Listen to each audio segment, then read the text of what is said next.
नमस्कार, मेरा नाम है आदित्य मिश्रा। व्हील और यू में आप सभी का स्वागत है। चलिए आज शुरू करते हैं कक्षा 9 का प्रश्नावली 13.5। लेकिन उससे पहले एक क्वेश्चन बचा हुआ था प्रश्नावली 13.4 का। चलिए उसको पहले डिस्कस कर लेते हैं। तो देखिए प्रश्न क्या है, क्लास 9th का एक्सरसाइज 13.4 का क्वेश्चन नंबर 9 NCERT सॉल्यूशन का है कि एक लंबवृत्तीय बेलन त्रिज्या वाले एक गोले को पूर्णतः घेरे हुए हैं। इस तरह से मतलब एक बेलन जो है, एक बेलन एक गोले को पूरी तरह से घेरे हुए हैं और ये जो गोला है इसमें पूरी तरह से समाया हुआ है।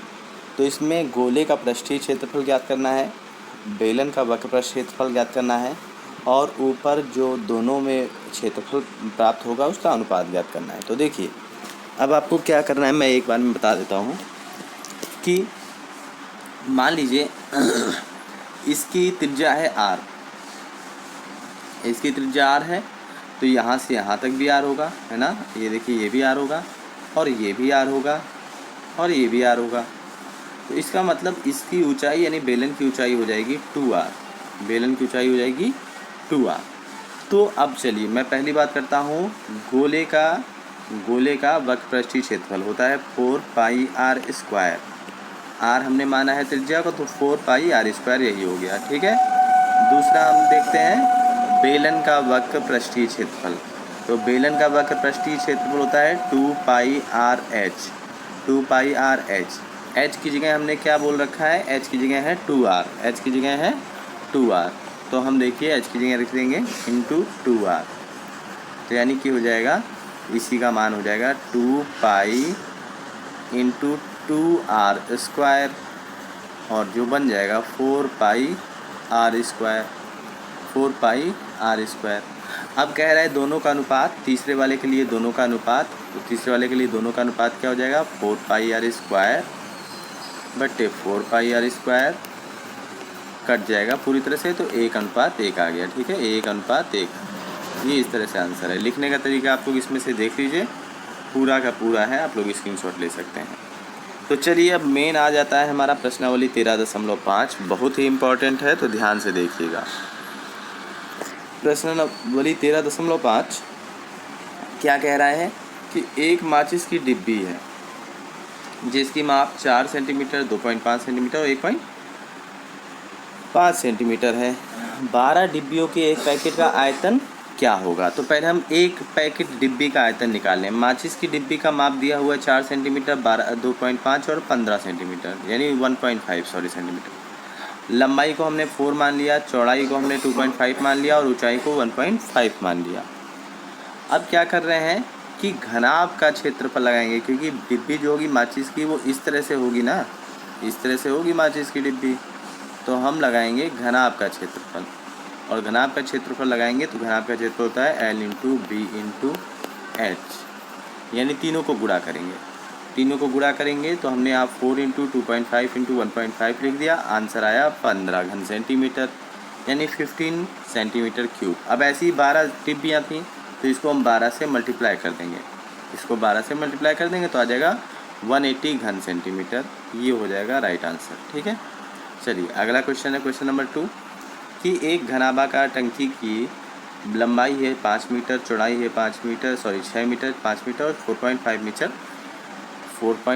मीटर गहरी है। तो इसमें कितने लीटर पानी आ सकता है, जबकि 1 घन मीटर का मान है 1000 लीटर। तो हम करेंगे लंबाई गुणित चौड़ाई गुणित ऊंचाई, वैसे ही 6 इंटू 5 इंटू 4.5 है ना, क्योंकि लंबाई चौड़ाई और ऊंचाई दिया हुआ है। तो आ जाएगा 135 घन मीटर, क्योंकि लंबाई चौड़ाई गुणाई ऊंचाई को गुणा करने पर आएगा 135 घन मीटर। अब हम जानते हैं 1 घन मीटर के लिए कितना है 1000 लीटर। तो 135 घन मीटर के लिए 135 गुणे 1000, तो कितना लीटर हो जाएगा 135,000 है ना, यानी हो जाएगा 1,35,000 लीटर पानी हो जाएगा, ठीक है, 1,35,000 लीटर पानी हो जाएगा। चलिए अगला क्वेश्चन है, एक घनाभाकार बर्तन 10 मीटर लंबा 8 मीटर चौड़ा है इसको कितना ऊंचा बनाया जाए कि 380 मीटर घन मीटर द्रव्य इसमें आ सके। तो 10 मीटर लंबा है और 8 मीटर चौड़ा है। तो हम क्या करेंगे, इसमें 380 घन मीटर द्रव्य को लाना है। तो यानी कि इसकी h हम मान लेते हैं कि ये h मीटर ऊंचा होना चाहिए।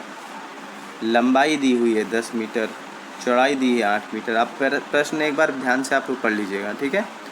तो हम जानते हैं कि आयतन क्या होगा, लंबाई गुणे चौड़ाई गुणे ऊंचाई, तो हो गया 10 गुणे 8 गुणे h, तो 80 घन मीटर हो गया। अब साथ ही इसमें ये दे रहा है कि h जो है 380 घन मीटर द्रव्य होना चाहिए, यानी इस 80h को 380 से कंपेयर कर देंगे। तो h बराबर क्या हो जाएगा, 380/80 काटेंगे तो 380/80 कितना हो जाएगा, ये आ जाएगा 4.75 मीटर, ठीक है, 4.75 मीटर। तो ये इसकी ऊंचाई हो जाएगी, 4.75 metre is the right answer. चलिए क्वेश्चन नंबर 4 देखते हैं। क्वेश्चन नंबर 4 है कि 8 मीटर लंबा और 6 मीटर चौड़ा, 8 मीटर लंबा और 6 मीटर चौड़ा एक गहरा घनाभाकार गड्ढा खुदवाने के लिए 80 घन प्रति मीटर की दर से होने वाला व्यय ज्ञात कीजिए। तो यानी कि 80 रुपये दिया होगा, ठीक है, 80 रुपये प्रति घन मीटर की दर से जो है खर्चा बताइए। और अब आप देखिए यहाँ पर 80 नहीं, यहाँ पर 30 लिखा हुआ है, यानी व्यय 1 घन मीटर के लिए 30 लिखा होगा। आप लोग अपने बुक में देख लीजिएगा, तो या तो 80 में मिस्टेक है या तो 30 में, तो बेसिकली यहाँ पर 30 होना चाहिए मेरे ख्याल से। तो चलिए फिर भी मैं क्वेश्चन को आप लोगों को पैटर्न बताता हूँ।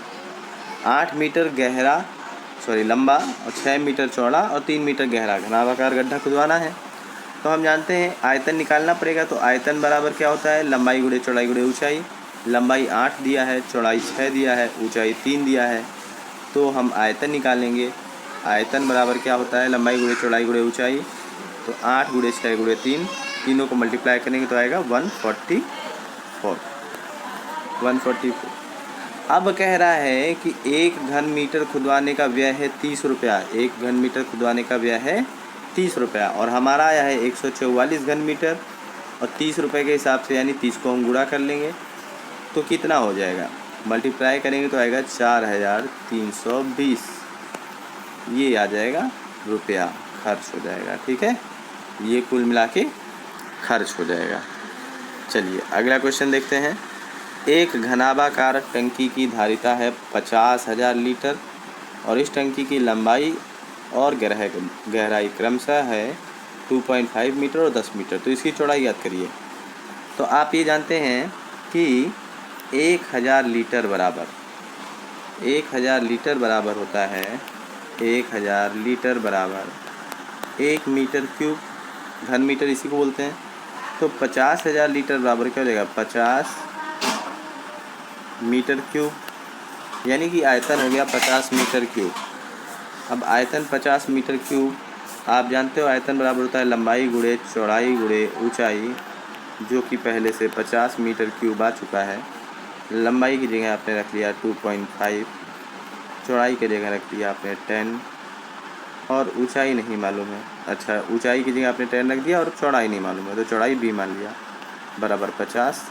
तो b का मान कितना आ जाएगा, 50, और ये इस तरह से हो जाएगा, कट जाएगा, तो यहाँ पर आए 25 दूनी 50, यानी चौड़ाई कितना हो गया, 2 मीटर। चौड़ाई कितना हो गया, 2 मीटर। तो यहाँ पर आप देख सकते हैं। तो चलिए अगला क्वेश्चन है क्वेश्चन नंबर 6 कि एक गांव जिसकी जनसंख्या है 4000 और प्रतिदिन एक व्यक्ति को 150 लीटर पानी की आवश्यकता है। इस गांव में इतना मीटर वाला टंकी बना हुआ है। इस टंकी का पानी कितने दिन वहाँ चल सकता है। तो हम जानते हैं 4000 लोगों के लिए पानी है और हर व्यक्ति के 150 लीटर पानी चाहिए। तो अगर हम कहें एक व्यक्ति को 150 लीटर पानी चाहिए तो 4000 व्यक्तियों को कितना चाहिए, 4000 गुणे 150, है ना। तो इधर देखिए 4000 गुणे 150, तो कुल मिला के प्रतिदिन वहाँ पर 6 लाख लीटर पानी की आवश्यकता है। 6 लाख लीटर पानी की आवश्यकता है। अब हम जानते हैं इस लीटर को अगर मीटर क्यूब में बदलेंगे तो आप जानते हो कि 1000 बराबर 1 मीटर क्यूब, यानी 3 जीरोज़ हटा दो, बस इसमें से 3 जीरो हटा दो तो कितने 600 मीटर क्यूब पानी की आवश्यकता है प्रतिदिन। यहाँ से आपने 3 जीरो हटा दिया। यहाँ पर देखिए करने का पैटर्न दिया हुआ है कि 600 घन मीटर, ठीक है। तो कितने 600 मीटर क्यूब, जिसको घन मीटर भी बोल सकते हैं। अब आप जानते हो 600 मीटर क्यूब की आवश्यकता है एक दिन में। और एक टंकी की माप कितनी है, जरा देख लेते हैं टंकी का आयतन। तो टंकी का आयतन है हमारा, टंकी का आयतन बराबर 20, 15, 6, ठीक है। 15 छक्का 90 और 9 दूनी 18, तो 1800।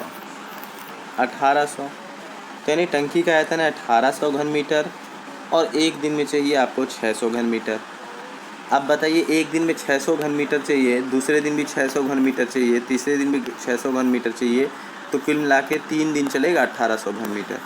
1800 घन मीटर पानी 3 दिन चलेगा। कैसे मालूम करेंगे, तो आप क्या करेंगे, पर्याप्त दिनों की संख्या बराबर टंकी का आयतन बटे प्रतिदिन पानी का मात्रा।